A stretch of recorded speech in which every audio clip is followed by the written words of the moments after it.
ഒന്നല്ലാട്ടോ ഒരുപാട് തവണ സംഭവിച്ചിട്ടുള്ള കാര്യമാണേ. നമ്മളൊരു എക്സിസ്റ്റിംഗ് ക്ലയന്റ് അല്ലെങ്കിൽ പരിചയമുള്ള ആള് റെഫർ ചെയ്ത വർക്ക് ആയിരിക്കും. പുതിയ വീട് വാങ്ങുന്നതാകാം, അല്ലെങ്കിൽ ഒരു റിനോവേഷൻ പ്ലാൻ ചെയ്യുന്നതാകാം. അപ്പൊ കണക്ട് ചെയ്ത ആൾ എന്നെ വിളിച്ചിട്ട് പറയാണ്, ഈ വീട് അവർക്ക് ലൊക്കേഷനും പ്രൈസിങ്ങും ഒക്കെ ഭയങ്കര ഇഷ്ടപ്പെട്ടു, അല്ലെങ്കിൽ റിനോവേഷൻ ആണെങ്കിൽ ഈ റിനോവേഷൻ അവർക്ക് ഞാൻ ഓക്കെ പറഞ്ഞില്ലെങ്കിലോ എന്നുള്ള ഭയമാണെന്ന്. അപ്പോൾ ഈ വിളിയും പറച്ചിലും ഒന്നും കുഴപ്പമില്ല, ഇതൊക്കെ നമ്മുടെ ഒരു ആങ്സൈറ്റിയും ഭയവും കൊണ്ടൊക്കെ ആകാം.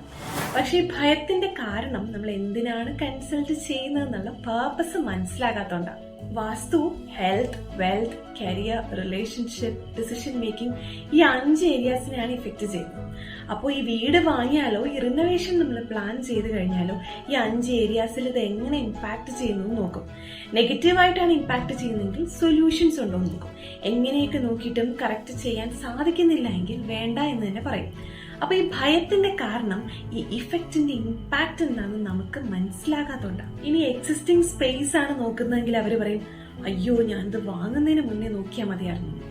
അപ്പൊ അവരത് റിയലൈസ് ചെയ്യാൻ കാരണം ദേ ഹാവ് എക്സ്പീരിയൻസ്ഡ് ഇറ്റ്. അപ്പൊ ഞാനത് എപ്പോഴും കാണുന്നതാണല്ലോ ഇതിന്റെ ഇഫക്റ്റും ഇന്റൻസിറ്റിയും ഇമ്പാക്റ്റും ഒക്കെ. അതുകൊണ്ടാണ് ചില കാര്യങ്ങൾ അനുവദിക്കാത്തത്.